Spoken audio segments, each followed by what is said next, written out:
Chapter 1. What is Kabbalah? The first chapter establishes the epistemological basis of Kabbalah, defining it not as a belief, but as a rigorous science. Laitman begins by demystifying popular misconceptions that associate Kabbalah with red strings, holy water, or mystical meditation. He states that Kabbalah is the study of the law of equivalence of form and the investigation of the reality hidden from the five senses. This science is not a product of human imagination, but a technical description of the laws that govern the universe and the human soul. It is called the wisdom of reception because it teaches the human being how to receive the ultimate fulfillment that the Creator intended for us from the beginning of time. To understand this science, one must first realize that our current tools of perception are fundamentally flawed. We perceive the world through five senses that are calibrated only to detect things that serve our self-interest or survival. This means we are essentially blind to 99% of the reality that surrounds us, which is spiritual in nature and governed by altruistic forces. Laitman explains that the human being is like a radio tuned to a specific frequency. We can only perceive what vibrates at the same frequency as our senses. Since our senses are inherently selfish, seeking their own pleasure, we only perceive a limited slice of reality, which we call this world. This leads to a state of constant dissatisfaction because the physical pleasures we chase are temporary and always leave us feeling emptier than before. Kabbalah provides the methodology to cultivate a new sense, often called the point in the heart, which is a seed of spiritual desire that finds no satisfaction in material things as human evolution progresses. We see that humanity reaches a collective dead end where desires for food, sex, family, wealth, and knowledge no longer bring lasting peace, leading to global depression and crisis. This is the precise moment when the science of Kabbalah reveals itself as necessary. It offers the technical means to reach the upper light, the source of all life and pleasure, in a sustainable way. The Kabbalistic method is the transition from reception for oneself, which results in the immediate extinguishment of the pleasure, to reception with the intention to bestow, which allows a direct and eternal connection with the Creator. It is a path of transformation where the human heart is rewired to operate according to the laws of the spiritual world, while still living in this physical existence.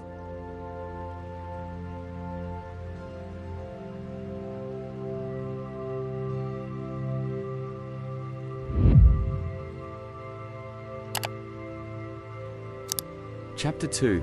The perception of reality, the nature of the observer. This chapter dives deep into the psychology and physics of perception from a Kabbalistic perspective. Laitman uses the box metaphor to explain that what we call objective reality is actually a subjective projection of our internal states. Everything we see outside of us is a result of how our internal programs process external information. He details how our senses function as filters that translate the upper light into images of physical bodies, objects, and events. Imagine a person living inside a box with 5 holes. Each hole represents a sense. Through these holes, the person receives stimuli and creates a picture of a world. But this picture only exists inside the person. It does not exist as an independent reality outside of the observer. This realization is fundamental because it shifts the focus of human effort from trying to change the world to changing the self. The great revelation of this chapter is that there is no world out there independent of the observer. There is only the white and infinite light of the Creator, which is static and benevolent and stays in absolute rest.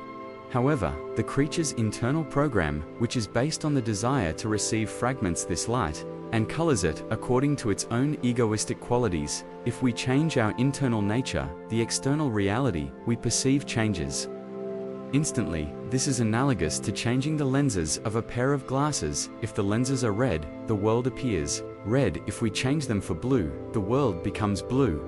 Laitman discusses the importance of understanding that all suffering is caused by the dissonance between our selfish nature and the nature of the altruistic nature, is therefore an educational tool designed by the Creator. He placed us in an environment that seems hostile or chaotic so that we can learn to correct it by correcting ourselves. When a person begins to study Kabbalah, they start to realize that the people and Events in their life are actually reflections of their own spiritual state. By working on the quality of bestowal and love for others, the student begins to see the world differently. The boundaries between the self and the other start to blur, and the person begins to perceive the underlying unity of the system. This chapter explores the transition from corporeal perception, which is limited by the illusions of time, space, and movement, to spiritual perception, where these concepts dissolve into an eternal present. The conclusion is that Kabbalah is the guide to get out of the box and perceive the universe as it truly is, a unique system of absolute love, where the observer and the observed become one in the light of the Creator.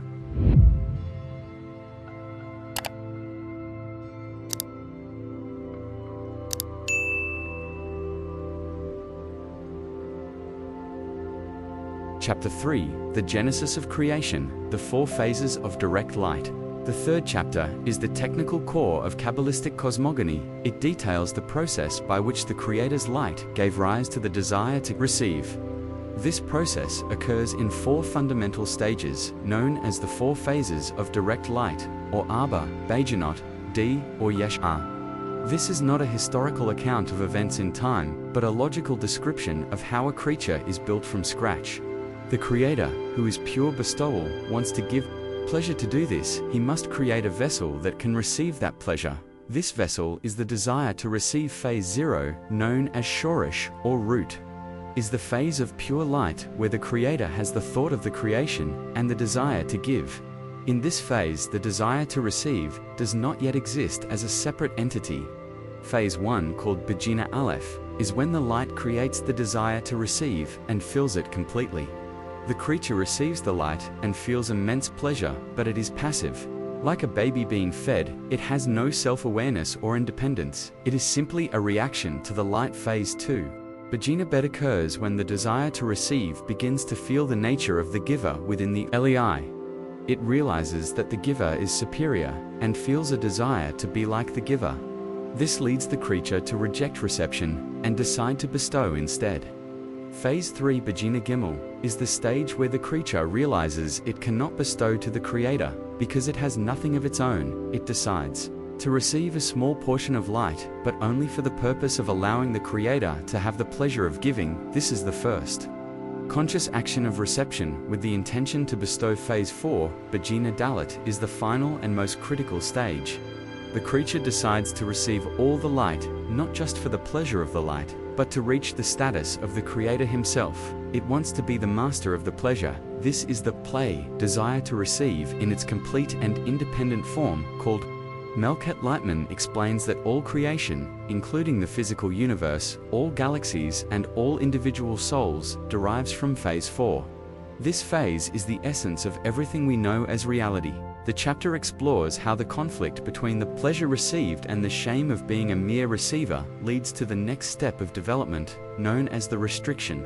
The detailed analysis of these phases shows that human biology, our DNA, our psychological drives, and the very structure of our desires follow this exact pattern. By understanding these phases, a person can identify where they are in their spiritual development and understand the root cause of their desires and frustrations. It reveals the spiritual genetic code that governs every aspect of existence and sets the stage for the human journey back to the source.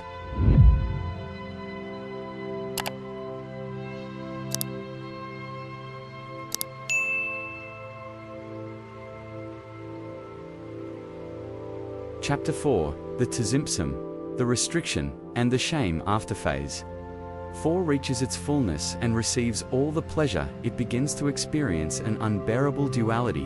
On one hand, it feels the infinite pleasure of the light, but on the other hand, it feels the enormous disparity between its own essence, which is to receive, and the Creator's essence, which is to give. This feeling of disparity is perceived as an intense psychological pain called the bread of shame.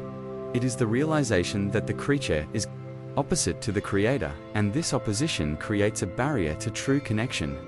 To resolve this phase, 4 performs an act of will, known as Tzimtzum, Aleph, or the first restriction. It vows not to receive any more pleasure for its own benefit. Laitman explains that this is not an act of self-punishment, but an act of sovereignty and the birth of free will. By restricting the light, the creature creates a vacuum known as Makam Panui. This vacuum is the space where the spiritual worlds, and, eventually our, physical world will be built. Without this restriction, the light would fill everything, and the creature would be annulled like a candle in front of a giant bonfire. The restriction allows the creature to develop an identity independent of the pleasure it receives. It is the foundation of the human ego, but also the foundation of the path to correction.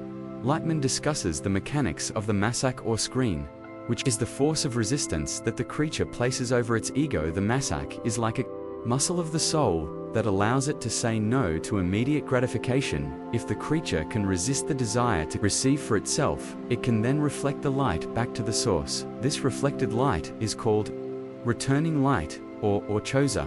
It is only through this returning light that the creature can begin to build a relationship of equivalence of form with the upper light. This chapter is fundamental to understanding why our world seems empty, and why the light of the Creator is hidden from us. If we were to feel the light without a screen, we would be destroyed by the intensity of the pleasure, which would immediately turn into emptiness. The restriction is an act of mercy that gives us the space to grow spiritually at our own pace. Laitman explores how the feeling of shame in our world is actually a branch of this original spiritual shame, and how it serves as a powerful motivator for human change. The conclusion of this chapter is that the path to spirituality is not about destroying the desire, but about building the screen to use the desire correctly for the sake of bestowal.